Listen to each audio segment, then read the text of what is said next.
स्वागत है। आज हम जरा देख रहे हैं कि 2025 में ऑनलाइन पैसे कमाने के कौन से तरीके वाकई काम कर सकते हैं। हमारे पास एक लेख है, ऑनलाइन आय 2025 के 30 तरीके। इसमें कहा गया है कि वो पुराने तरीके जैसे कैप्शनिंग लिखना या सर्वे भरना अब उतने कारगर नहीं रहे हैं। तो आज हम इसी में से खास बातें निकालने की कोशिश करेंगे, समझेंगे कि असल मौके कहाँ हैं। हाँ बिल्कुल। और ये लेख साफ साफ कहता है कि एआई ने मतलब काफी कुछ बदल दिया है, जैसे कैप्शनिंग, सबटाइटलिंग, डेटा एंट्री, इन कामों पर असर पड़ा है। अच्छा। और ये ऑनलाइन सर्वे वगैरह में तो वैसे भी मतलब टाइम ज्यादा लगता है, कमाई कम, और ड्रॉप शिपिंग जैसे फील्ड में भी अब बड़ी एआई वाली टीमें आ गई हैं। तो नए लोगों के लिए मुश्किल हो गया है टिकना, और वो कम पैसे से ट्रेडिंग या छोटे मोटे काम वो भी प्रैक्टिकल नहीं बताए गए। तो मतलब पुराने दरवाजे बंद हो रहे हैं, पर शायद एआई की वजह से कुछ नए खुल भी रहे होंगे। लेख कुछ ऐसे शुरुआती तरीकों के बारे में बताता है जिनसे ठीक ठाक शुरुआत हो सके, शायद। हाँ बिल्कुल। लेख कुछ ऐसे स्किल्स बताता है जिनसे शुरू करके शायद 3 महीने में 20-25 हज़ार रुपये महीना कमाया जा सकता है।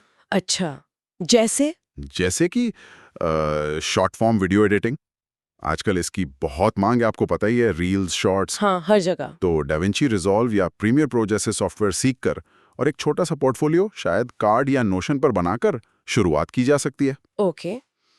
और वीडियो के अलावा कुछ और? स्क्रिप्ट राइटिंग भी है, खासकर छोटे वीडियोस के लिए। वो हुक, फिर कंटेंट, फिर आखिर में कॉल टू एक्शन या निष्कर्ष, वो फॉर्मेट समझना जरूरी है। लेख कहता है कि भाई 50 स्क्रिप्ट लिखकर पहले प्रैक्टिस करो, फिर क्रिएटर्स को भेजो। और एक और चीज है, स्थानीय बिजनेस के लिए एआई चैटबॉट बनाना। ये तो इंटरेस्टिंग है। चैट जीपीटी वगैरह इस्तेमाल करके? हाँ बिल्कुल। सुनने में शायद थोड़ा मुश्किल लगे, पर लेख के अनुसार इससे प्रति सेटअप 10,000 रुपए तक मिल सकते हैं। वाह, मतलब एआई का डर भी है और एआई से ही कमाई का रास्ता भी। और विजुअल साइड पर जैसे थंबनेल वगैरह? हाँ, यूट्यूब थंबनेल डिजाइन, कैनवा जैसे आसान टूल से भी शुरू कर सकते हैं। ऐसे डिजाइन बनाना जो क्लिक करवाएं। सही। और अगर आप आइडिया भी दे सकते हैं साथ में, तो लेख कहता है 5-10 हज़ार रुपए प्रति डिजाइन भी मिल सकता है। अच्छा। और एक चीज जो काफी चल रही है, यूजीसी यानी यूजर जनरेटेड कंटेंट। इसमें आप घर बैठे ही ब्रांड्स के लिए उनके प्रोडक्ट्स के वीडियो बनाते हैं। हाँ, ये मैंने सुना है। ब्रांड्स इसके लिए अच्छा पैसा देते हैं। लेख के हिसाब से 15-20 वीडियो के बंडल के लिए 20-25 हज़ार रुपए महीना तक मिल सकता है। और हाँ, शुरू में अनुभव के लिए फ्री इंटर्नशिप भी ठीक है, नेटवर्क बनता है, सीखने को मिलता है। ठीक है, ये तो हो गई शुरुआत की बात, करीब 20-25 हजार वाली रेंज। पर अगर किसी को आगे बढ़ना हो, मान लीजिए 1 लाख रुपए महीना कमाना हो, तो लेख क्या कहता है? उसके लिए तो फिर स्किल्स को और गहरा करना पड़ेगा, स्पेशलाइजेशन चाहिए, जैसे एआई कंटेंट एजेंसी। मतलब आवाज क्लोन करना, चेहरे क्लोन करके एक्सप्लेनर वीडियो बनाना। हाँ। इस तरह की सर्विसेज। इसमें प्रति क्लाइंट 40,000 तक मिल सकते हैं, ऐसा लेख में लिखा है। ओह। या फिर वीडियो एडिटिंग में ही एडवांस लेवल पर जाना, मोशन ग्राफिक्स सीखना, आफ्टर इफेक्ट्स जैसे सॉफ्टवेयर, तब आप शायद 50,000 रुपए प्रति वीडियो भी चार्ज कर सकते हैं। वेब डिजाइन में भी आगे बढ़ सकते हैं। कार्ड या विक्स जैसी सिंपल वेबसाइट से आगे बढ़कर फ्रेमर या वेब फ्लो जैसे प्रोफेशनल टूल्स सीखना। वहां प्रति क्लाइंट 80,000 तक की बात की गई है। काफी पोटेंशियल है मतलब। हाँ, और एक और है लिंक्डइन मैनेजमेंट। टैपलियो जैसे एआई टूल यूज करके दूसरों के लिंक्डइन प्रोफाइल मैनेज करना। मतलब एआई टूल्स को इस्तेमाल करना सीखना भी एक स्किल है। बिल्कुल। और फिर आते हैं वो बड़े लक्ष्य, 5-10 लाख रुपए महीना वाले तरीके। ये तो बहुत बड़ा जंप लगता है, इसके लिए क्या चाहिए? हाँ, ये लंबी रेस है। इसके लिए लेख 3 मेन स्ट्रैटेजी बताता है। एक तो 360 डिग्री एजेंसी बनाना। 360 डिग्री मतलब एक स्किल से शुरू किया, मान लीजिए वीडियो एडिटिंग से, फिर धीरे धीरे उसी क्लाइंट को एड्स, कंटेंट राइटिंग, डिजाइन सब कुछ ऑफर करना, पूरी डिजिटल मार्केटिंग संभालना एक तरह से। अच्छा, मतलब स्केल करना। हाँ। दूसरा तरीका है फंडेड स्टार्टअप। इसमें आइडिया से ज्यादा एग्जीक्यूशन यानी काम करने की क्षमता ज्यादा जरूरी बताई गई है, खासकर अगर फाउंडर्स अच्छे कॉलेज से हैं।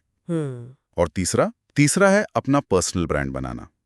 लेख कहता है लिंक्डइन सबसे आसान है शुरू करने के लिए, फिर इंस्टाग्राम, यूट्यूब में सबसे ज्यादा टाइम और मेहनत लगती है, पर रिवॉर्ड भी सबसे बड़ा हो सकता है। और इसमें टिके रहना सबसे जरूरी होगा शायद। बिल्कुल। लेख साफ कहता है पहले साल में छोड़ना नहीं है, ज्यादातर ग्रोथ दूसरे साल में आती है, पेशेंस चाहिए। ये सब सुनने में तो बहुत अच्छा लग रहा है, पर ये भी सच है कि बहुत सारे लोग शुरू तो करते हैं पर सफल नहीं हो पाते। लेख में इसके बारे में कुछ है कि लोग फेल क्यों होते हैं? हाँ, और ये पॉइंट मुझे बहुत जरूरी लगा। लेख इसे कहता है shiny object syndrome. Shiny object syndrome मतलब लोग एक चीज सीखते हैं, मान लीजिए वीडियो एडिटिंग। 2 हफ्ते किया, फिर कहीं सुना कि अरे ट्रेडिंग में बहुत पैसा है, तो उधर कूद गए। हाँ, होता है ऐसा। फिर 2 हफ्ते ट्रेडिंग की, फिर सुना कोडिंग का जमाना है, तो कोडिंग में चले गए।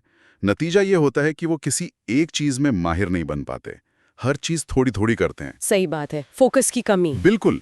तो लेख के हिसाब से सफलता का जो फंडा है वो बहुत सीधा है।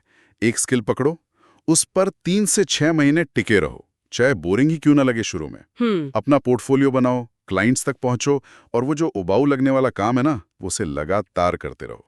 डिग्री इतनी जरूरी नहीं है जितनी स्किल, सही दिशा और धैर्य। तो कुल मिलाकर बात यह है कि ऑनलाइन दुनिया में पैसा कमाने के लिए 10 चीजों में थोड़ा थोड़ा हाथ आजमाने से बेहतर है कि एक चीज को पकड़ के उसमें महारत हासिल की जाए और लगातार मेहनत की जाए। हाँ, बिल्कुल यही लेख का निचोड़ यही है कि सही स्किल, सही डायरेक्शन और पेशेंस, इनसे 3 से 6 महीने में कमाई भी बदल सकती है और कॉन्फिडेंस भी।